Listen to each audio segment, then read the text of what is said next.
ఏలూరు జిల్లా చాట్రాయి మండలం తుమ్మగూడెం గ్రామంలో ఎన్డీఏ కూటమి ఆధ్వర్యంలో బీసీ గర్జన నిర్వహించారు. ఈ కార్యక్రమంలో న్యూజివీడు నియోజకవర్గ కూటమి అభ్యర్థి కొల్లు పార్థసారథి ముఖ్య అతిథిగా విచ్చేశారు. ఈ కార్యక్రమంలో ఆయన మాట్లాడుతూ వైసీపీ ఎమ్మెల్యే మేక వెంకట ప్రతాప్ అప్పారావు 2 సార్లు ఎమ్మెల్యేగా గెలిపించిన న్యూజివీడు నియోజకవర్గానికి ఏ విధంగా అభివృద్ధి చేయలేదని, చింతలపూడి ఎత్తిపోతల పథకం పూర్తి చేస్తానని చెప్పి పూర్తి చేయలేదని విమర్శించారు. ముఖ్యమంత్రి వైఎస్ జగన్మోహన్ రెడ్డి బీసీలు చేసిన అన్యాయాలను 34% ఉన్న రిజర్వేషన్లు 24% కుదించారని ఎద్దేవా చేశారు.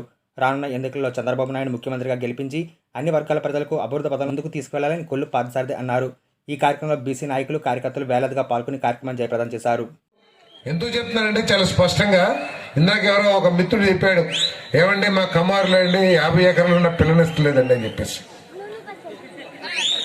కేవలం ఉద్యోగస్తులకు మాత్రమే ఇస్తున్నారు. ఆయన అమెరికాలో ఉద్యోగం చేయాలా లేదా గవర్నమెంట్ ఉద్యోగం చేయాలా? ఏమిటి నమ్మకం? మా పిల్ల సుఖపడుతుందనే ఉద్దేశంతో, వాళ్ళ కుటుంబం చక్కగా నిర్వహించుకుంటారన్న ఉద్దేశంతో ఈరోజు రైతులు పంట పండిద్దో లేదో, లేకపోతే కష్టపడాలి అనే భావంతో ప్రభుత్వం ఉద్యోగ అవకాశాలు ఇచ్చామని చెప్పేసి నిర్దిష్టంగా చెప్పగలరా? కేవలం సాక్షి పేపర్లో అడ్వర్టైజ్మెంట్ తప్పితే అని చెప్పేసి మనం చేస్తామని. మనకి కోతవేటి దూరంలో మల్లవల్లి గ్రామం ఉంది. అక్కడ 1400 ఎకరాల్లో చంద్రబాబు నాయుడు గారు పారిశ్రామికని ఏర్పాటు చేస్తే దాంట్లో అశోక్ లైలాండ్, పార్లే, మోహన్ స్పిన్టెక్స్ ఇటువంటి పెద్ద పెద్ద కంపెనీలు కొన్ని వేల కోట్ల రూపాయలు పెట్టి ఫ్యాక్టరీలు నిర్మాణం చేశాయి, యంత్రాలను బిగించాయి.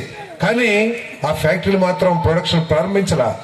ఎందుకు? బాధ్యత కలిగిన ఏ ప్రభుత్వం అయినా సరే, మన స్థలం ఇచ్చాము, మనం కరెంట్ ఇచ్చాము, మనం నీళ్ళు ఇచ్చాము, రోడ్లు వేసాము, ఎందుకు ప్రొడక్షన్ ప్రారంభించలేదని చెప్పేసి కలెక్టర్ని పంపించి సమీక్ష చేపిస్తాడు.